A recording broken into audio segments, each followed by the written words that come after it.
Kollywood hero Dhanush ఓవైపు హీరోగా వరుస సినిమాలు చేస్తూనే మరోవైపు దర్శకుడిగాను వరుస సినిమాలు చేస్తున్నాడు. కాలీవుడ్లో మరే హీరో చేయలేని సినిమాలు చేస్తున్నాడు hero.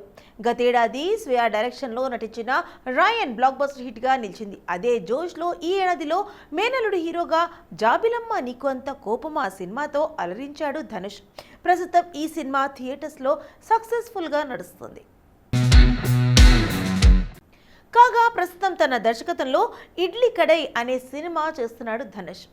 Kollywood young hero Arun Vijay మరో ముఖ్య పాత్రలో నటిస్తున్నాడు. అయితే కాలీవుడ్లో ఒక వార్త హల్చల్ చేస్తుంది.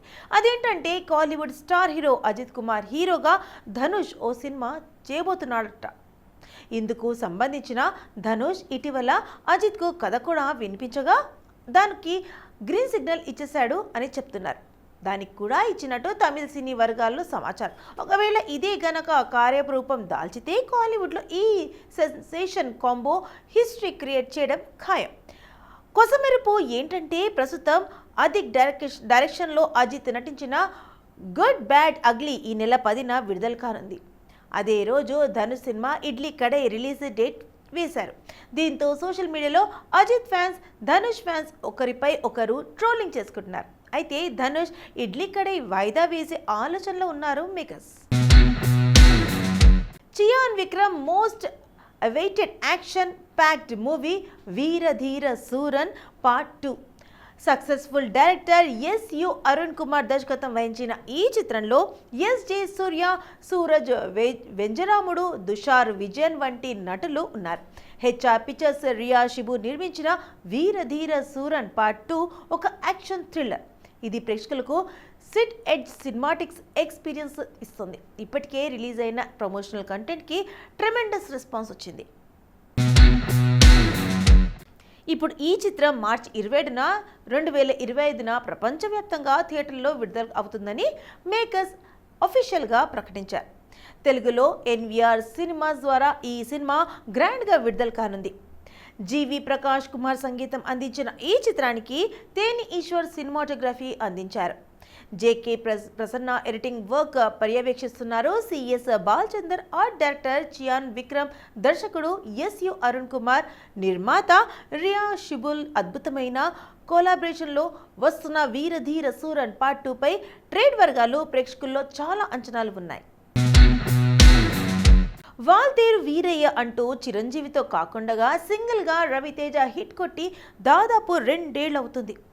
ఒక మాటలో చెప్పాలంటే చివరిగా ధమాకా అనే సినిమాతో రవితేజ హిట్ అందుకున్నాడు. ఆ తర్వాత చేసిన ఏ ఒక్క సినిమా కూడా ఆయనకి అచ్చిరాలేదు.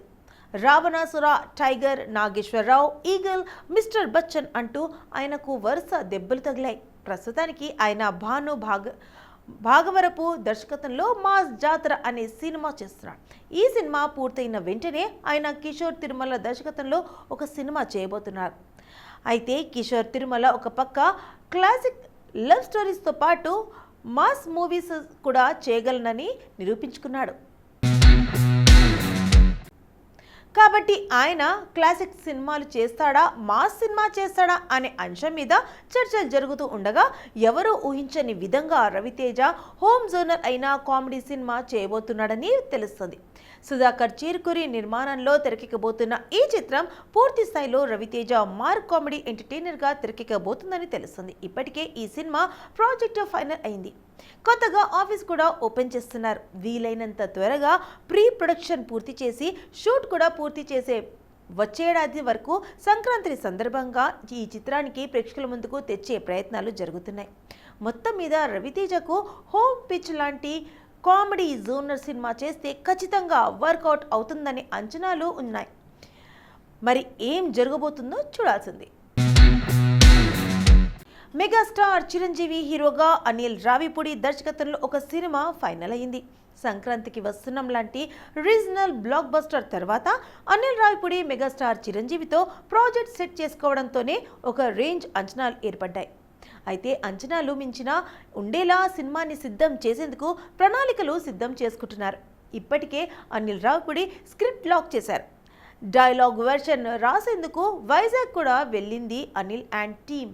అయితే తాజాగా అందుకున్న సమాచారం మేరకు ఇది పూర్తి స్థాయి కామెడీ ఎంటర్టైనర్గా ఒకప్పటి శంకర్ దాదా, జిందాబాద్ లాంటి సినిమాల్లో ఉండే వింటేజ్ చిరుని దృష్టిలో పెట్టుకొని రాసుకున్న కథగా చెబుతున్నారు.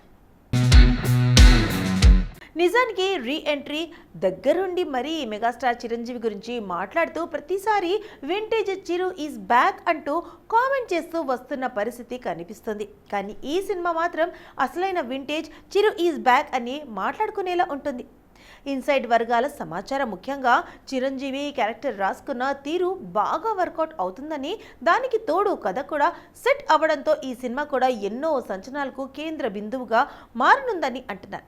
వచ్చే ఏడాది సంక్రాంతి సందర్భంగా రిలీజ్ చేయబోతున్నారు కాబట్టి మెగాస్టార్ చిరంజీవి కెరియర్లో కూడా ఒక 300-400 కోట్లు బ్లాక్ బస్టర్ లోడ్ అయినా ఆశ్చర్యం లేదని అంటున్నారు మేకర్స్. వారసత్వంతో ఇండస్ట్రీలోకి ఎంట్రీ ఇచ్చి వారికంటూ మంచి గుర్తింపు తెచ్చుకున్న నటీనటులు చాలామందే ఉన్నారు. కానీ అందరికీ లక్ కలిసి రాదు. కొంతమంది ఎంత పెద్ద ఫ్యామిలీ బ్యాక్గ్రౌండ్ ఉన్నా వచ్చిన వారికంటే ఒక ఫేమ్ సంపాదించుకోవడం కష్టం. అలాంటి వారిలో బాలీవుడ్ యంగ్ బ్యూటీ అనన్య పాండే ఒకరు. ఇండస్ట్రీలోకి ఎంట్రీ ఇచ్చి చాలా కాలం అవుతున్నా భారీ హిట్ మాత్రం అందుకోలేకపోయింది. తెలుగులో లైగర్ మూవీతో వచ్చిన ఈ అమ్మడు ఇక్కడ కూడా నిరాశే ఎదుర్కొంది. అయితే తాజాగా ఓ ఇంటర్వ్యూలో పాల్గొన్న అనన్య తన క్యారియర్కి సంబంధించిన ఇంట్రెస్టింగ్ విషయాలు పంచుకుంది. వారసత్వంతో ఇండస్ట్రీలోకి అడుగుపెట్టిన నాకు మొదట్లో పలు సవాళ్లు తప్పలేదు. కెరియర్ ప్రారంభంలో సెట్స్లో ఏది చెప్తే అది చేసేదాన్ని. అంతే తప్ప మన అవసరాలు, సమస్యల గురించి నిర్మోహమాటంగా ధైర్యంగా చెప్పాలి అనే విషయం నాకు తెలియదు. అలా ఉంటేనే మనకంటూ అండగా నిలబడే వ్యక్తులు ఉన్నారన్న విషయం నాకు గ్రేయాన్ సినిమా సెట్లోనే అర్థమైంది. ఆ సినిమాలో నా సహానటి దీపికా పాదుకోని నటించింది. ఆమె సెట్లో ప్రతి ఒక్కరికి అండగా నిలబడేది, ప్రతి ఒక్కరిని ప్రేమగా పలకరించేది, అందరితోనూ మర్యాదపూర్వకంగా వ్యవహరించేది. ఆమె స్టార్ హోదాలో ఉంది, అయినా కూడా తనలో కొంచెం కూడా గర్వం కనిపించదు. ఎంత ఎదిగినా ఒదిగి ఉండాలన్న జీవిత సూత్రం ఆమె నుంచే నేర్చుకున్నా. ఇంకా చెప్పాలి అంటే దీపికా వల్లే నా ఆలోచనల్లో చాలా మార్పు వచ్చింది అని చెప్పుకొచ్చింది.